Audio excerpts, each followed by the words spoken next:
Right, bringing you back to the transfer news, we've got Michael Bridge with us now. Right, let's talk Man United.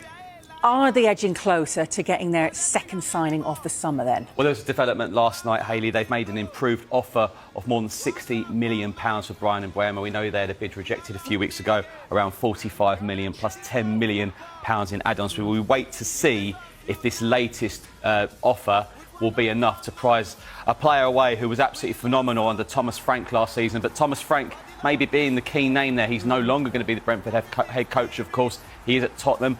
Tottenham showed interest, but it does look like if Brentford accept that offer, he will be heading to Old Trafford. And what a season he had last season. We talk about the lack of goal threat from Manchester United under Ruben Amorim last season. He really wants to add to that attacking front line. Of course, they've got Matheus Cunha coming in, but 20 goals last season is ever so impressive. Expected assists first as well. He got 7 assists in the end last season, so a phenomenal season for him for Brentford.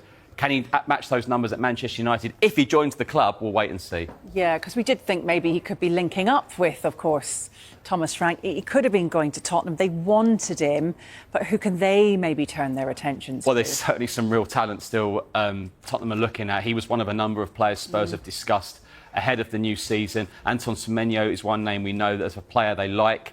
Eberechi Eze from Crystal Palace is a player they also like as well, and with reason. He's been absolutely phenomenal for Crystal Palace over the last few seasons.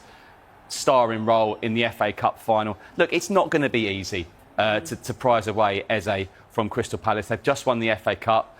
It looks like they should be in Europe now under Oliver Glasner, so we'll wait and see. Is it around 65, 70 million to prize him away? But nothing developing massively yet at the moment, but we know it's a player of interest to them. OK, good to know.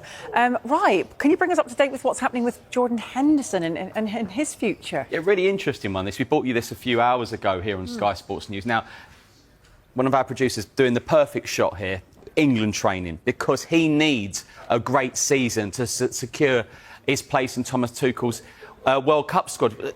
Maybe that was the biggest surprise when Thomas Tuchel picked his first squad, because you know, he's around 35 years of age now. He was in and out of the Ajax side. Now, what we do know is that he has a clause at Ajax that he's allowed to leave the club on a free transfer, and Marseille and Roberto De Zerbi are keen to take him. So that's one certainly to keep an eye on. OK, that is. Kepa Arrizabalaga switching Chelsea for another London club then. What's happening with Kepa? Where's he going to go? Yeah, it looks like Kepa is on his way to Arsenal. These two London clubs do a lot of business over the years.